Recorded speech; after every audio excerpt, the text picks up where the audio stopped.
Let's get ready to rock out for a wonderful, wonderful week of Operation Football. It's 6 o'clock on your Friday morning. And you know that means that Operation Football is well underway. So again, we're taking you out to the field at Lawrence North. We're going to check back in with Dominic Miranda and the cheerleaders that are out there. And hopefully we've got more fans at 6:20. But we have had quite a bit of a heat streak this week. So I know as you are preparing to head out, you know, if you've got a football player or if you're a fan and you're heading to a game tonight, you want to know what to expect. Yeah, and then you also are talking about maybe just be prepared in case you get some rain where you're there. I mean, we've got the two ingredients necessary for a It's going to be warm and it's also going to be wet tonight. Right now, though, we are just fine. And boy, is it warming up fast. 67 now in Indianapolis. Look at St. Louis at 75. You may not be surprised to know that yesterday we got up to 91 degrees. The average high this time of year is 77. So think about it. That's way above average. And St. Louis is already close to the average high for us this morning. We're running about 1 degree warmer than yesterday at this time. Chicago, 10 degrees warmer, and that's really a sign of things to come. Now, we desperately need rain. We're in a deficit, but I don't think we're going to get any this morning. We will tonight. Right now, all that's left is some rain, and there was a lot of this when we came on the air at 4 o'clock.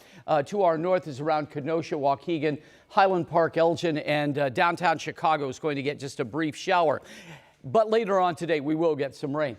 This is a look at our drought monitor. This is the latest one. And again, no surprise, we are in a moderate drought throughout much of the area from the northern part of Marion County on north to Kokomo and Lafayette. That's considered dry, but you are just really close to a moderate drought, so we do need the rain. For today, looks pretty good. We'll be in the 70s as early as 10 o'clock, so this is a t-shirt and shorts and sunglasses type of day. Yesterday, 91. We're going to do it again today. 10th day in a row above average at 90, and we get rain tonight. I'll have the timeline for you in a few minutes. Let's get a check on traffic this morning. It is 6:01. A reminder that the ramp from State Road 9 to I-70 eastbound, that has caused a lot of people from Greenfield to come up, go all the way west, do a flip at Mount Comfort, and then go east. But that is still going to be a situation until October 8th.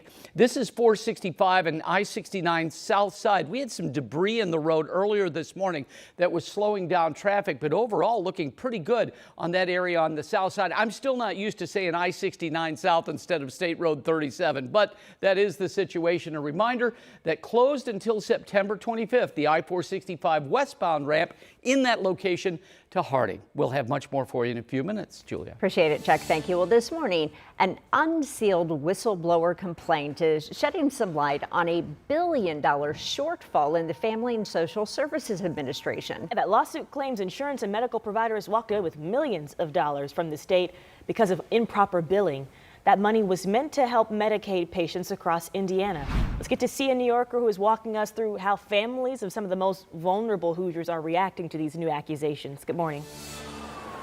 Good morning, Julia and Jalea. The lawsuit was filed by two former high-ranking state officials, and the details in the lawsuit are disturbing. Take a look. According to the lawsuit, the alleged fraud sometimes involved duplicate claims. Some of them were made up months and years after a patient had died. Now, the lawsuit states that missing money was a part of the reason why the Family and Social Services Administration projected a $1 billion shortfall last year. Hundreds of parents rallied at the State House last year to raise awareness about the issues. You know, if these allegations are true, we just find this to be really disturbing.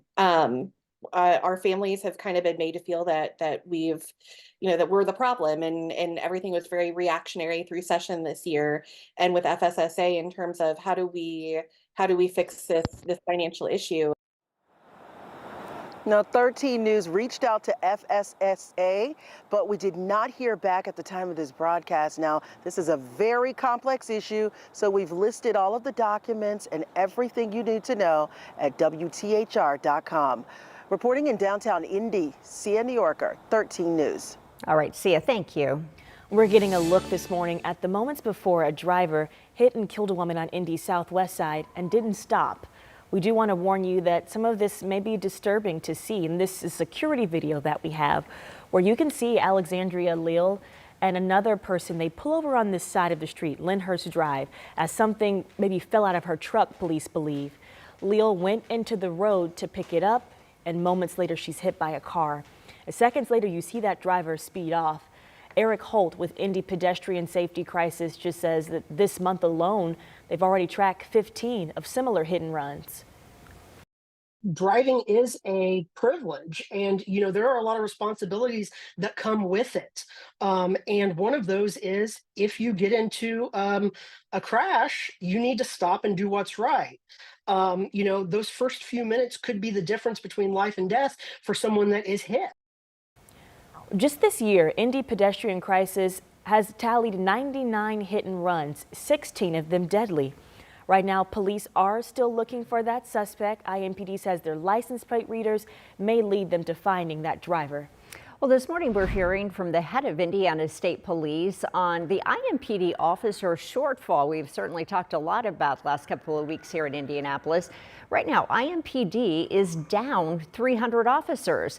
Well, the police union is calling for higher pay, better schedule, and troopers filling the city patrol shifts. Well, now ISP is facing its own staffing shortage with more than 150 trooper positions currently unfilled. Superintendent Doug Carter says state troopers could help make up the shortfall here in Indy if asked. IMPD's tired, guys. They're tired. They're very tired. And if we can support them in some way to give them a little bit of relief, we'll always do that. Carter also says troopers can step in quickly to help patrols on a short-term basis. Now, we talked to IMPD Chief Chris Bailey about this. He tells us that staffing problems right now has not reached a critical point yet. Well, some new info now from the NTSB on a plane crash in Anderson that killed 4 people. That crash happened on September 6th, and witnesses who saw this say the plane nosedived into a cornfield while it was trying to land. The NTSB says it found no evidence of structural failure while examining the plane wreckage. The agency, however, is still investigating what caused this crash. The 4 people on board were from Iowa, flying from Fort Dodge to Anderson. Well, AES customers who don't pay their bills will start seeing those late fees and disconnection notices starting in November. For a while, the company has halted those penalties for nearly a year while it was revamping its systems. And changing that system caused a lot of billing problems, some expensive ones. Gina Glaros joins us now with the concerns from customers. Good morning. Good morning to you, ladies. Yes, imagine getting a bill for $800 this month alone in the mail. That's the case for this homeowner and daycare owner, Kelly Dawn Jones. Just says that she is willing to pay that $862 bill if it's the right bill, but says it's been difficult to get a hold of anyone. People want their electricity. I don't know anyone that doesn't want their electricity on, and I don't really know too many people that are not trying to figure out how to pay that bill. Jones isn't the only one with questions. Last year, we introduced you to this woman. One customer received an incorrect bill of more than $10,000. She did get that sorted out, by the way. As spokesperson now tells us, AES Indiana's customer systems have resumed normal business operations, and that's why these penalties will be coming back in November. So now, with late fees looming, AES says there are resources available. All customers are eligible for an extended payment, different options for up to 12 months. So there is some cushion there. That's the good news. I'm ready to get somebody on the line when my bill is $50 more than I expect. Honestly. Can you imagine? Yeah. Right. Yes. Thank you, Gina. Well, this morning, a proposal to increase road funding for Indy DPW could see some roadblocks before it goes to the full council for a vote. Republican Councilor Josh Bain introduced that measure to send $225 million to DPW to fix roads and bridges.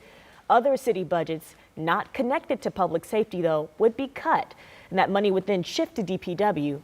While the Public Works Committee moved the measure forward, there is still some disagreement over where that extra money should come from. Just saying we're going to cut $225 million out of a budget that has to be approved and passed within 2 to 3 weeks is a Herculean task that we're not up to. Now, while there are some disagreements over the money, Some neighbors say they simply don't care as long as these roads get fixed and are better. The proposal goes before the full council for a vote on Monday, September 23rd.